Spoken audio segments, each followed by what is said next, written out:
Welcome to the Weekly Dose Podcast, your one-stop shop for the weekly news in incretin mimetic therapies, with your host, man on the Manjaro, Dave Knapp.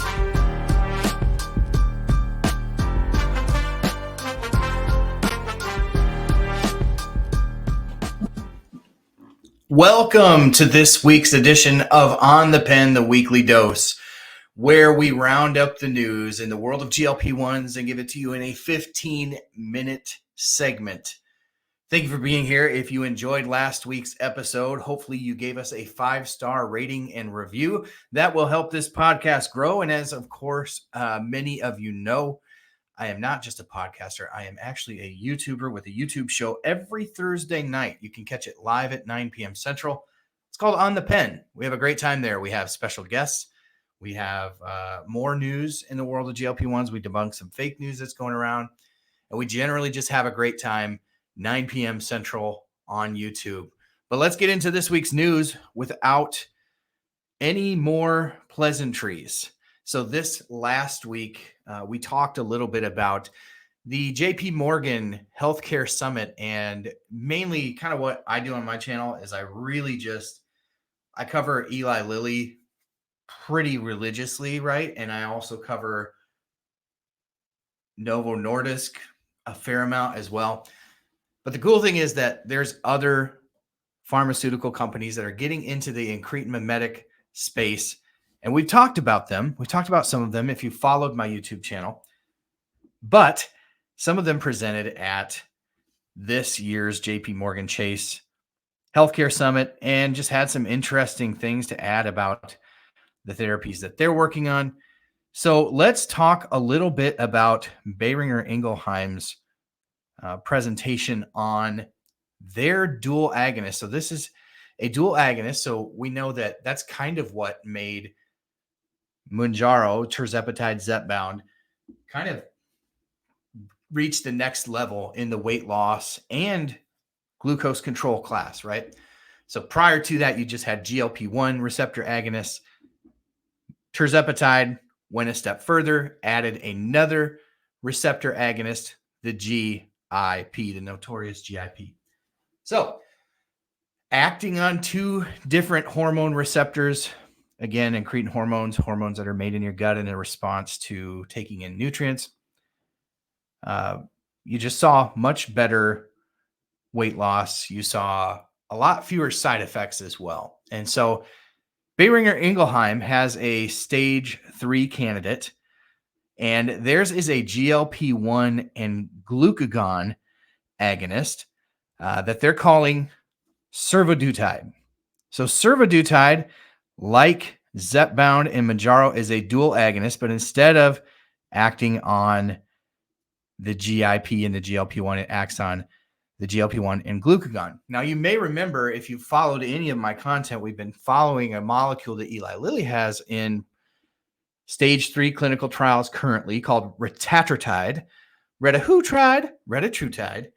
It is a molecule that's being investigated. It's a triple agonist. So you have GLP-1 like Mounjaro and its predecessors. You have GIP like Mounjaro, and you have glucagon like Boehringer Ingelheim. So what you see these pharmaceutical companies doing is really just sort of seeing which combination of which receptors are going to work the best. And the cool thing about survodutide from Boehringer Ingelheim is that I always want to call it Boehringer Ingelheimer.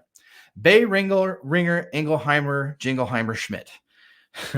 So survodutide, people saw up to 19% of their body weight gone in 46 weeks. Now, if you look at the clinical trials for tirzepatide, that's around what you saw over 72 weeks. So might be something special about this glucagon component. But as we've covered before, talking about retatrutide, is that the glucagon component is actually a cardiostimulant. So even though you can see a real mild case, some people see a real mild case of tachycardia, so an increased heart rate with all GLP-1s. These GLP-1s that mix in the glucagon component have to kind of keep their eyes open during these clinical trials for anything potential that could pop up with the cardiac element. So be interesting to watch that. And then, the other one that we have covered also, they presented as well, is a company that you may not have heard of called Viking Therapeutics. So we covered this way back, probably well over a year ago now. We call it Viking Tide because I don't think we have a name for their molecule, but we'll just go with Viking Tide. So the Viking Tide is another cool dual agonist.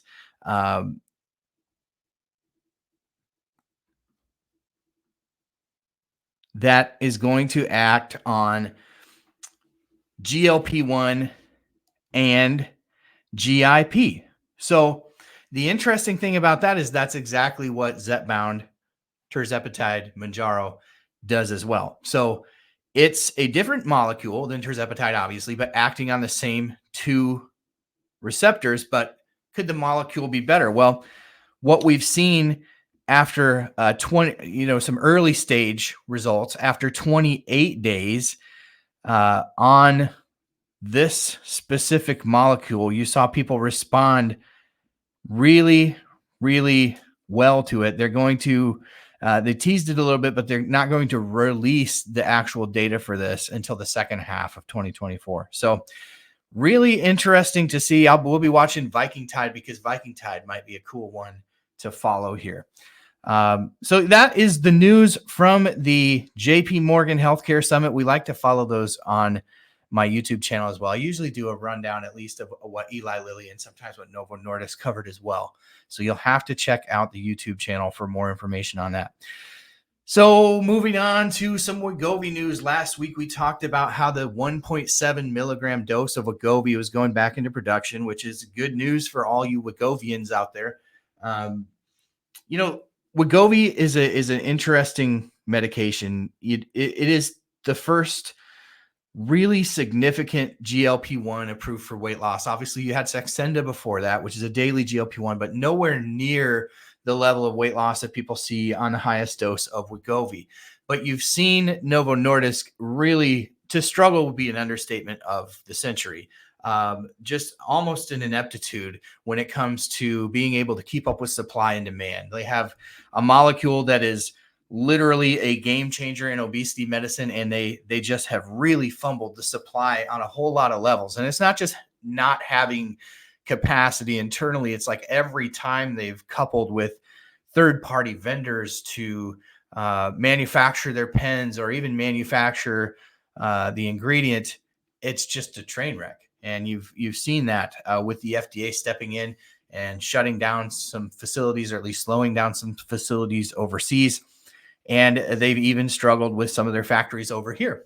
So it'll be very interesting to watch. But the interesting news on Wegovy this week is that they're actually advertising it again. So obviously, Novo Nordisk is feeling the pressure of the Zepbound launch, which we learned last week is writing 25,000 prescriptions a week, and just got to be pulling all the market share away from Wegovy that people can't even get. Right? They can get their prior authorization for Wegovy, but that's because the insurance companies know they're not going to be able to fill the Wegovy. So be really interesting to watch. I know that there's going to be a lot of people who are irritated to hear that they've already begun their advertising again of Wegovy after having suspended that because they can't keep up with supply. I, for one, am irritated by that. I think they need to serve the people on the drug, but you understand the pressure that they're feeling losing all this market share to Zepbound. I have a Facebook group over on Facebook called Zepbound for Weight Loss, and we're adding hundreds of people a day to that group. So you just know there are just thousands and thousands of people getting on that medication every single week. So if you're new because you're on Zepbound, welcome. If you're just finding this podcast, make sure you check out my content on YouTube. We've got a lot of information over there if you're just getting started. Some more interesting news that we covered this week was that the Stanford School of Engineering is partnered with some engineers from Novo Nordisk. And what they've tried to do is take from some prostate cancer drugs that work this way, some other vaccines work this way, but infusing GLP-1 with hydrogel. So injecting with hydrogel would help people to only need to inject their GLP-1 medication every 4 months. So for those of you who are a little squeamish about needles, obviously 1 shot per every 4 months is much more preferable to weekly to some people, right? But this brings up a whole nother host of issues that you all were very quick to point out in the comments of my video. And that's, what if you struggle with side effects? What if you need to increase your dose? What if you're preparing for surgery, right? That's become a thing in the last couple of years, is getting off the GLP-1 before surgery, because many people, especially on semaglutide, have that gastroparesis effect where it's slowing down your gastric emptying, and they don't want you to aspirate something that's in your stomach, even though you may not have eaten for a couple of days. So that'll be an interesting one to watch. It might be an interesting option. I don't know if it'll go anywhere, but it will be an interesting one to watch. Obviously, when you talk about supply chain as well, providing 1 pen for 4 months versus, in Mounjaro's case, for 4 months, you would need 16 pens, right? So the pens obviously being the bottleneck in the manufacturing process for Novo Nordisk. And this is Novo Nordisk doing this study. So when you're talking about Novo Nordisk, you're talking about Ozempic and Wegovy. And specific to this study was actually liraglutide, which is going to be Saxenda and Victoza. Perhaps looking at ways to extend that patent, but I think the patent's already expired on that. So that ship has probably sailed, but will be interesting to see where that one goes.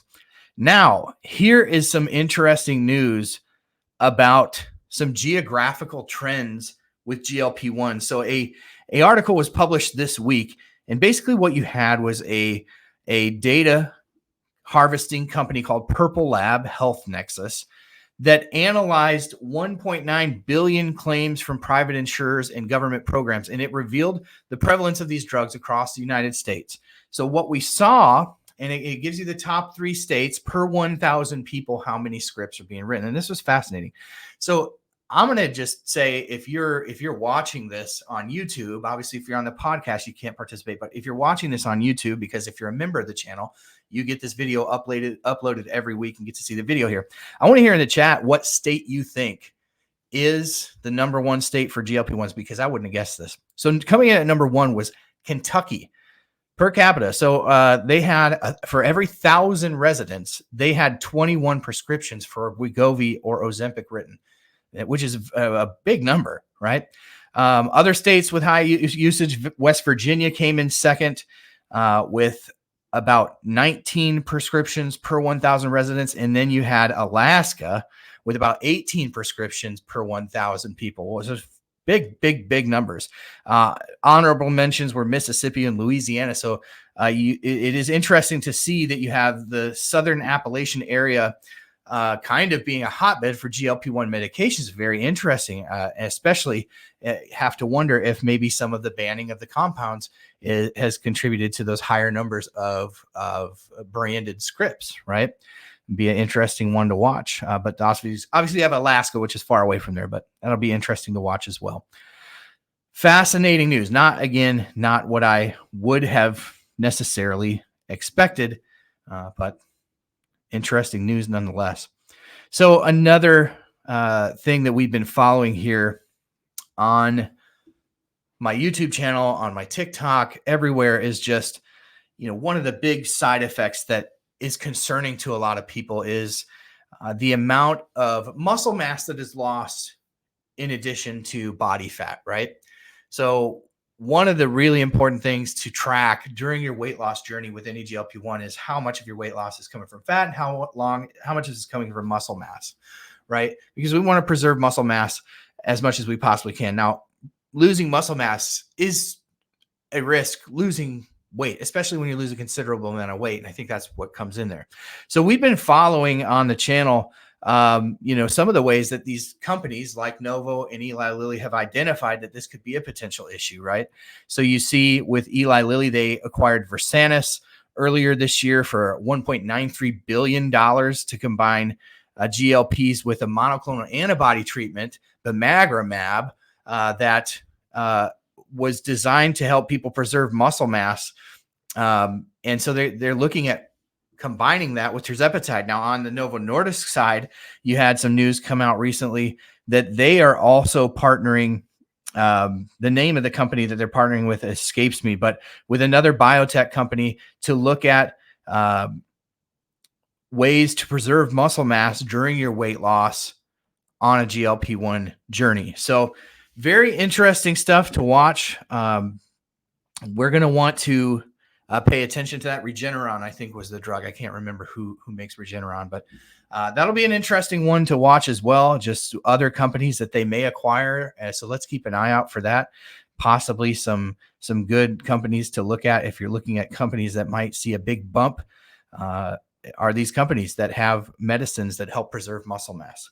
That's what we got for this week. I hope you enjoyed this weekly installment of On the Pen, the weekly dose. We're doing this every week. Thank you again to my boys, Sue the Dude, Matt, Clokey, Clark Kent, and Mr. McIntosh over on Facebook. Anybody who has flipped me information throughout the week, you help me keep me informed, and we help keep the masses informed on all things GLP-1. So make sure that you subscribe to the podcast, leave it a 5-star rating and review to get this out. Make sure you check us out on the pen, this Thursday night, 9 p.m. We'll see you there. Until then, we'll see you next week on the pen.